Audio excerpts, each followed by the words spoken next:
এই এখন বর্তমান যে মাদক ব্যবসায়ী যারা করতেছে তারা আওয়ামী লীগের প্রেতাত্ম।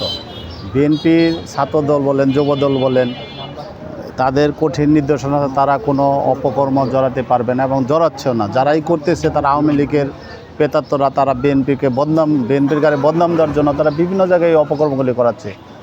এখন ইনশাল্লাহ আমাদের ঢাকা জেলার সম্মানিত সভাপতি খন্দকার আবুস পাকের নির্দেশে আমরা যতদিন পর্যন্ত আমরা বাংলাদেশে একটা সুষ্ঠু নির্বাচন না হবে, অবাধ সুষ্ঠু, আমাদের চাওয়া প্রথমত আমাদের অবাধ একটা সুষ্ঠু নির্বাচন আমরা চাই, যাতে গণতন্ত্রের বহিঃপ্রকাশ পায়। এবং আপনাদের মাধ্যমে আমরা জানাই দিতে চাই, আমরা বাংলাদেশে অতি দ্রুত আমরা একটা সুষ্ঠু শান্তিপ্রিয় নির্বাচন চাই। এটা আমাদের কঠিন কথা। এই ক্ষেত্রে আমরা আছি, মাঠে আছি এবং নির্বাচন জন্য আমাদের যদি প্রয়োজন হয় আবার আন্দোলন করতে হবে।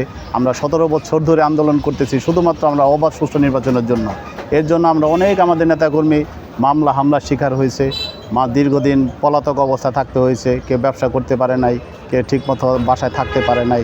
আমরা এই ছাত্র জনতা সহ বিএনপি আগামী দিনের রাষ্ট্রনায়ক তারেক রহমানের সর্বাত্মক চেষ্টায় যে আন্দোলন সফল হতে পেরেছি এবং ভবিষ্যতে যদি এরকম পরিস্থিতি হয় সেক্ষেত্রে আমরা আন্দোলনে যেতে দ্বিধাবোধ করব না।